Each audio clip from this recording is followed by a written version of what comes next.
Hello students, welcome to our YouTube channel Study Knowledge Point SCBGI. Students, in this video we will prove a theorem of circle of class 10 NCERT Maths. Theorem is the tangent at any point of a circle is perpendicular to the radius. ठीक है, तो ये theorem हम यहाँ पे prove करने वाले हैं स्टूडेंट्स। कुछ ज्योमेट्रिकल कंडीशंस हैं, उनको थोड़ा सा हम समझ लेते हैं, उसके बाद में हम थ्योरम को प्रूव करेंगे। जैसे ये पॉइंट है और इस पॉइंट की इस लाइन से अगर हम डिस्टेंस की बात करें तो डिस्टेंस हम इस तरीके से भी बता सकते हैं कि इस लाइन से इस पॉइंट की जो डिस्टेंस है कुछ बता सकते हैं, जो भी होगी, है ना। यहाँ से भी हम इस पॉइंट की डिस्टेंस को बता सकते हैं कि ये कितनी है। इस तरीके से हम बहुत सारी डिस्टेंस को बता सकते हैं। ये हमें बहुत सारे लाइन सेगमेंट इस तरीके से मिल सकते हैं। मैं आपको बता दूं कि इस पॉइंट से इस लाइन सेगमेंट की जो शॉर्टेस्ट डिस्टेंस है वो भी कोई ना कोई होगी, है ना। शॉर्टेस्ट इस तरीके से ये इससे भी बड़ी हो जाएगी, ये इससे भी बड़ी हो जाएगी। मतलब इस तरीके से हम इस लाइन पे स्थित मैनी पॉइंट्स होंगे, बहुत सारे पॉइंट्स होंगे, वहां से हम इस पॉइंट तक की डिस्टेंस को कई तरीके से बता सकते हैं।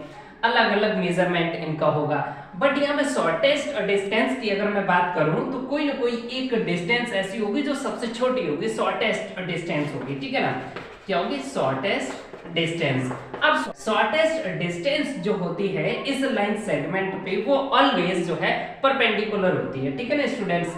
ये मान के चलिए ये शॉर्टेस्ट डिस्टेंस है तो इस लाइन सेगमेंट से ये वाली जो डिस्टेंस है वो परपेंडिकुलर होगी, ठीक है ना। तो फिर यहाँ पे रिजल्ट मिलता है कि जो शॉर्टेस्ट डिस्टेंस होती है ऑलवेज किसी भी लाइन सेगमेंट पे कैसी होती है? परपेंडिकुलर होती है, ठीक है। ये कॉन्सेप्ट वहां पे यूज होने वाला है। इसके अलावा और क्या यूज होने वाला है मैं आपको बता दूं, थोड़ा सा यहाँ पे और ज्ञान ले लीजिए कि ये सर्कल है, लेट्स से ये रफली मैंने बना दिया, मतलब सर्कल है। सर्कल को अगर कोई लाइन टच करती हुई जाए, सर्कल को अगर कोई लाइन टच करती हुई जाए तो उस लाइन को हम जो है टेंजेंट बोलते हैं। क्या बोलते हैं? टेंजेंट। ये तो है टेंजेंट। और टेंजेंट और सर्कल का जो टच पॉइंट है, ठीक है, उसे हम बोलते हैं पॉइंट ऑफ कांटेक्ट, ठीक है। तो यहाँ पे इस थ्योरम में मुझे क्या प्रूफ करना है कि कोई सर्कल है, सर्कल से किसी सेंटर से अगर हम उस पॉइंट ऑफ कांटेक्ट को ज्वाइन करें तो मतलब ये रेडियस है, ये रेडियस जो है इस टेंजेंट पे परपेंडिकुलर होगी। गिवन कंडीशन क्या है वो एक बार थोड़ा ध्यान से देखिए। A circle with centre O and a tangent AB at point P of the circle, ठीक है ना। एक सर्कल जिसका सेंटर हमने O लेट किया और एक जो टेंजेंट है वो P पॉइंट पे यहाँ पे इंटरसेक्ट या टच करती हुई जा रही है, ठीक है ना। जो P पॉइंट है कॉमन पॉइंट हो गया सर्कल और टेंजेंट दोनों का, जिसको हम पॉइंट ऑफ कांटेक्ट बोलते हैं। तो यहाँ पे मुझे प्रूफ क्या करना है? We need to prove that ये जो OP है ये रेडियस जो है इस AB पर परपेंडिकुलर है, ठीक है ना। यहाँ पे मुझे राइट करना है to prove OP is perpendicular to AB. Okay students, now अब यहाँ पे थोड़ा सा मुझे क्या करना है कि कंस्ट्रक्शन थोड़ा सा मुझे करना है। यहाँ पे कंस्ट्रक्शन यहाँ पे मैं राइट कर लेता हूँ। कंस्ट्रक्शन यहाँ पे ये है कि एक पॉइंट हम इस AB पर कोई ले लेते हैं, लेट्स से Q, ठीक है ना। Take a point Q on AB other than P, okay. यहां पे मैंने क्या किया कि इस AB जो टेंजेंट था इस पे कोई हमने पॉइंट Q ले लिया, किसके? P के अलावा कोई दूसरा पॉइंट हमने यहाँ पे Q ले लिया, ठीक है ना। And join OQ। अब हमने क्या किया कि OQ को ज्वाइन कर दिया, ठीक है ना। OQ को जब हम ज्वाइन करेंगे तो ये सर्किल को कहीं ना कहीं इंटरसेक्ट कर रहा है, let's say this point M, ठीक है ना। यहाँ पे कोई से पॉइंट जो है आप यहाँ पे लेट कर सकते हो, नो प्रॉब्लम। मैंने यहाँ पे पॉइंट जो है M लेट कर लिया और यहाँ पे हम उसको राइट भी कर देते हैं, विच intersect circle eight point M। Students अब हम लिखते हैं प्रूफ। अब हम यहाँ पे क्या करेंगे? प्रूफ करेंगे, ठीक है ना। अब प्रूफ करिए। अब हम यहाँ पे लिखेंगे कि जो Q पॉइंट हमने जो लिया है, Q point Q is on AB other than P। Q है इस AB पर लिया है, वो Q पॉइंट इस P के अलावा हमने लिया। P क्या है? Point of contact.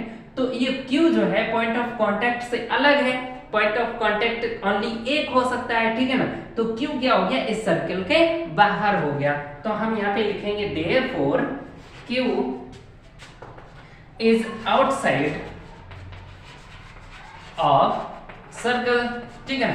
अब अगर Q जो है आउटसाइड है सर्कल के, तो इसका मतलब ये हो गया कि यहाँ पे जो OM, ये हमने यहाँ पे लेट कर लिया कि जो OQ है वो इस सर्कल को M पॉइंट पे इंटरसेक्ट कर रहा है। तो इस कंडीशन में Q जो है वो तो बाहर हो गया सर्कल से, तो फिर OM जो है OQ से कैसा होगा? छोटा होगा, ठीक है ना। Therefore OM is less than OQ, है ना।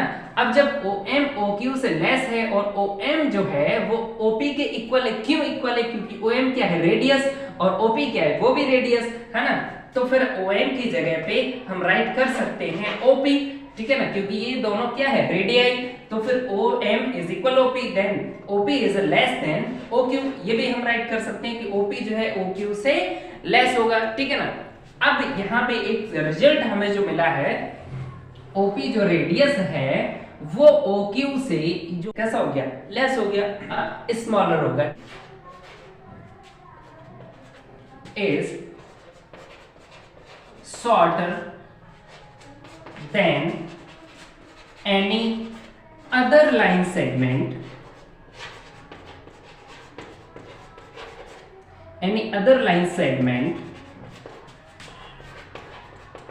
joining O to point on AB। भाई सीधी सी बात है कि OP जो है OQ से छोटा है। अब इस AB पर जितने भी पॉइंट होंगे, तब उसको अगर O से हम ज्वाइन करेंगे, तब जितने भी लाइन सेगमेंट मिलेंगे, जैसे OQ मिला है, इस तरीके के जितने भी लाइन सेगमेंट होंगे वो सभी OP से कैसे होंगे? ग्रेटर होंगे, बड़े होंगे, ठीक है ना। तो इस कंडीशन में जितने भी लाइन सेगमेंट जो हम O और AB पर स्थित कोई भी पॉइंट ज्वाइन करने से जो लाइन सेगमेंट मिलेंगे, उनसे OP कैसा होगा? शॉर्टर होगा, यानी छोटा होगा, ठीक है ना। अब यहाँ पे लिखा हुआ है कि OP is shorter than any other line segments joining O two point on AB पर जितने भी पॉइंट होंगे उनसे और O से मिलाने वाले जो लाइन सेगमेंट बनेंगे उन सब से OP जो है कैसा होगा? छोटा होगा, ठीक है ना। तो हेंस अब यहाँ पे आप लिख सकते हैं, या फिर आप ऐसे करके लिख सकते हैं, बट शॉर्टर डिस्टेंस जो होती है वो ऑलवेज कैसी होती है? परपेंडिकुलर होती है, ठीक है ना। Shorter distance between A point O to the line AB is perpendicular distance, ठीक है ना। परपेंडिकुलर डिस्टेंस होगी यहाँ पे। अब जब परपेंडिकुलर डिस्टेंस, तो फिर हम लिख सकते हैं therefore OP is perpendicular to AB। तो इस तरीके से OP जो है AB पे परपेंडिकुलर होगा।